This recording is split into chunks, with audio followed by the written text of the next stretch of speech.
Introverts एक ऐसे character होते हैं जिनसे हम व्यूवर्स सबसे ज्यादा रिलेट कर पाते हैं, क्योंकि ये हमारे तरह ही लोनली अंडर कॉन्फिडेंट लोग होते हैं जो कभी भी अपने क्लास का अटेंशन कैच नहीं कर पाते हैं। लेकिन जब यही सोशली इनविजिबल कैरेक्टर्स अचानक से क्लास में कुछ एक्स्ट्रा ऑर्डिनरी बवाल चीज कर जाते हैं, क्लास में पॉपुलर होने लग जाते हैं, अपनी क्रश को इम्प्रेस कर जाते हैं, तब ये कैरेक्टर्स रिलेटेबल के साथ साथ एक्साइटिंग भी बन जाते हैं। इनकी लाइफ में इस ग्रोथ को देखकर हम व्यूवर्स को ही एक अलग सी खुशी एंड एक्साइटमेंट सी फील होने लगती है, क्योंकि ये कैरेक्टर्स हमारे ही एक ऐसे वर्जन्स बन जाते हैं जो कभी हम अपने लाइफ में बनना तो चाहते थे लेकिन किसी कारणवश बन नहीं पाए। और ऐसे ही कैरेक्टर में से एक कैरेक्टर आता है इजुमी मियामुरा का, एक ऐसा बंदा जो हम सब के तरह ही एकदम लोनली होता है, किसी से भी इजीली कम्युनिकेट नहीं कर पाता है और हर बार हर जगह अकेला पड़ जाता है। अब जब पर्सनालिटी ही लोनलीनेस के कुएं में इतनी गहरी डूबी हुई हो कि अकेलापन ही तुम्हारा दोस्त बन जाए, तब तो भैया तुम्हें इस गहरे कुएं से दो ही चीज बाहर निकाल सकती है, या तो जिंदगी में एक सुंदर कन्या का प्यार, और अगर वो ना नसीब हुआ तो एट दी एंड घर के छत्ते पे लटके पंखे का प्यार। एंड अनलाइक अस, फॉर्चुनेटली मियामुरा की जिंदगी में पहला वाला केस होता है, जहां एक दिन कोइंसिडेंटली एक इंसिडेंट के वजह से वो अपनी क्लास की सबसे पॉपुलर लड़की क्योको होरी के कांटेक्ट में आ जाता है। इसी इंसिडेंट से दोनों के बीच में बातचीत शुरू होती है, दोनों एक दूसरे के क्लोज आते हैं और वहां से होरी को पता चलता है कि वो एक्चुअली में उतना बोरिंग एंड वियर्ड बंदा नहीं है जैसा कि पूरा स्कूल उसको समझा करता है। इवन बंदा तो काफी sweet and fun to talk होता है, एंड टॉप ऑफ दैट लौंडा स्कूल के बाहर बाल वाल ऊपर करके मस्त स्टाइलाइज्ड वे में रहता है। ये चीजें होरी को काफी सरप्राइज तो कर देती है, but it also kinda impresses her, and that's why बंदी को मियामुरा के साथ टाइम स्पेंड करना भी अच्छा लगने लगता है। अब जब से होरी मियामुरा से बातें करना शुरू करती है, उसकी फ्रेंड बनती है, तब से धीरे धीरे होरी के फ्रेंड्स भी मियामुरा से बातें करने लगते हैं, उसके फ्रेंड बनने लगते हैं। और उसके बाद क्या था, उसकी पूरी लाइफ ही बदल जाती है। उसकी जिंदगी में वो दोस्त आ जाते हैं, वो सोशल लाइफ आ जाती है जो उसकी जिंदगी में कभी एग्जिस्ट ही नहीं किया करती थी। उधर वो होरी के भी इतना क्लोज आ जाता है कि वो उसे प्रपोज तक कर देता है। और इसके बाद से तो इसका कैरेक्टर अलग ही लेवल का डेवलप करता है। लाइक जब लोग उसके होरी को डेट करने पर उसकी इंसल्ट करने लगते हैं कि तौबा तौबा, इस लंगूर के हाथ में अंगूर कैसे, तो लौंडा इसके रिस्पॉन्स में खुद को पूरी तरीके से चेंज ही कर लेता है, सेक्सी तरीके से बाल वाल कटवा लेता है, खुद को अच्छे से ग्रूम कर लेता है, एंड ये देख के पूरी क्लास की फटके चार। और उस पे से लौंडे के रोमांटिक जेस्चर्स की तो क्या ही बात करूं मैं। लाइक एक सीन में लौंडा होरी को ऑरेंजेस खिलाता है, वो भी मुंह से,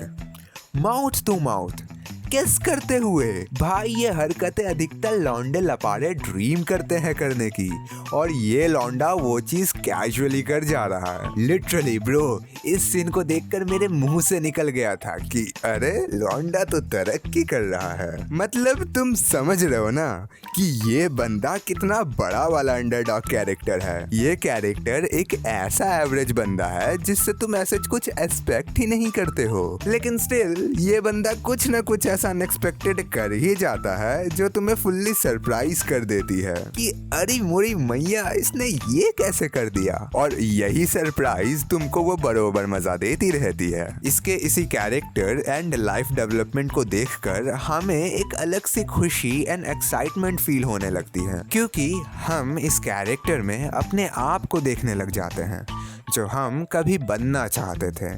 इसकी जैसी लाइफ जीना चाहते थे। और हम जैसे कुछ इंट्रोवर्ट के जोड़े तो इससे इतना रिलेट कर जाते हैं कि हम इस कैरेक्टर के एक्सपीरियंसेस के थ्रू ही अपने उन एक्सपीरियंसेस को पूरा कर लेते हैं जो हम अपने लाइफ में कभी एक्सपीरियंस नहीं कर पाए थे। और फिर ये सीरीज होरी एंड मियामुरा के रिलेशनशिप को जिस तरीके से दिखाती है, भाई बहुत होलसम होता है वो। अगर तुम रिलेशनशिप में नहीं हो, जो कि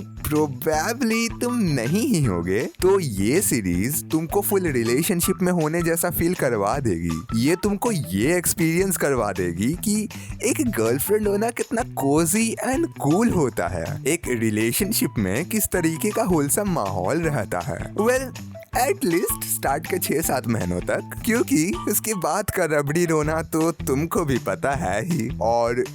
मुझे इस सीरीज की सबसे बेस्ट चीज क्या लगी कि भाई ये सिर्फ अपने मेन कैरेक्टर के स्टोरीज पर ही फोकस नहीं करती है, बल्कि टाइम टू टाइम अपने साइड कैरेक्टर के स्टोरीज, उनके इमोशनल कॉम्प्लिकेशंस को भी बखूबी दिखाते रहती है। जैसे कि तुम तोरू और योशिकावा के बीच के इमोशनल कॉम्प्लिकेशंस को ही देख लो, तो वो दोनों एक दूसरे को पसंद तो करते हैं, लेकिन कभी भी एक दूसरे को ये बता ही नहीं पाते हैं। और ये चीज ऑनेस्टली काफी सैड फील होती है, क्योंकि ये दोनों ऑन स्क्रीन तो एक दूसरे के साथ काफी खुश रहते हैं, लेकिन जैसे ही एक दूसरे से सेपरेट होकर अकेले में आते हैं, तो उनके चेहरे पे वो एक शिकन सी दिख जाती है कि काश हम दोनों एक दूसरे के और भी क्लोज होते,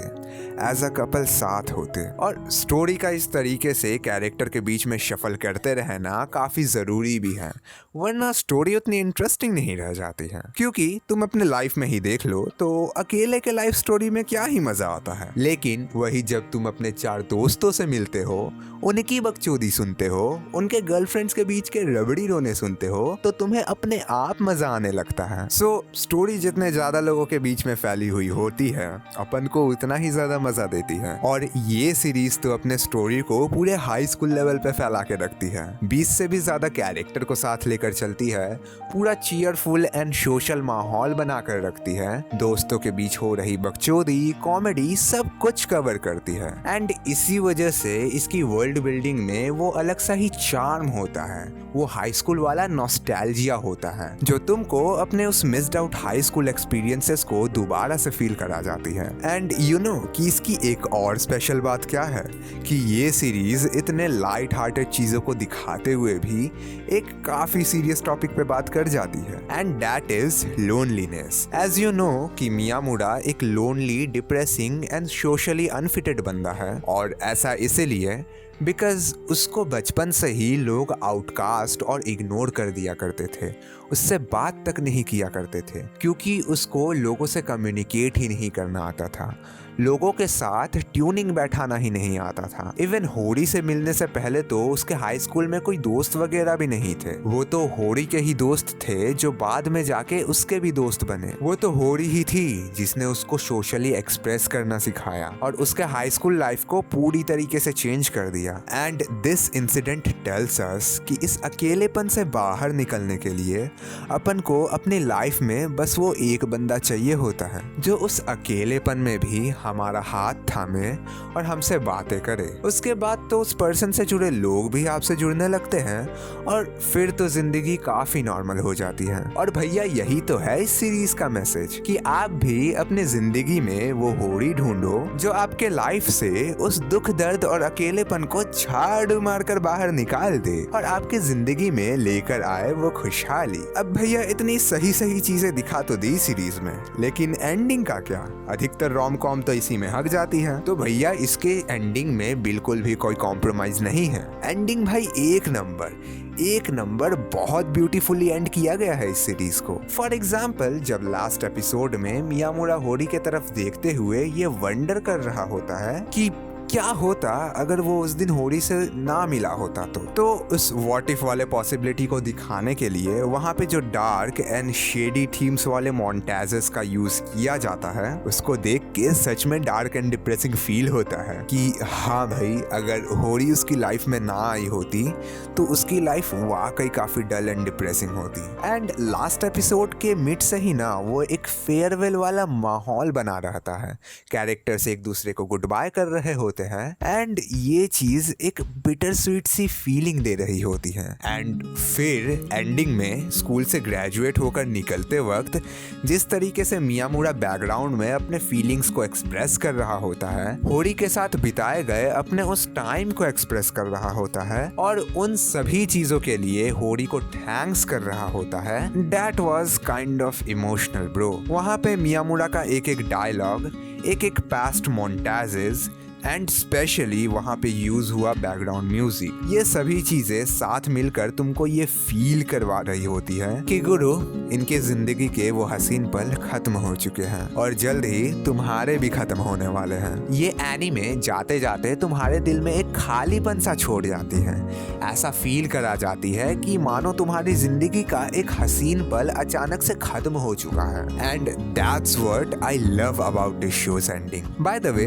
for those who don't know, show का नाम है होरीमिया, और अगर तुमको ऐसे ही रोमांटिक एनीमे के बारे में और भी जानना हो तो तुम मेरे इस वाले वीडियो को देख सकते हो, जहां स्कूल की सबसे पॉपुलर लड़की स्कूल के मोस्ट शाई बंदे के प्यार में पड़ जाती है। एंड सिंस बंदा शाई होता है तो लौंडिया गजब नचाती है उसको और काफी यूनिक तरीके से टीज करती है। मे भी तुम में से काफी लोगों ने इसे देख रखा होगा, but who didn't watch it yet, जरूर देखना, बिकॉज ये तुम्हारे ठरकपने को खुरेद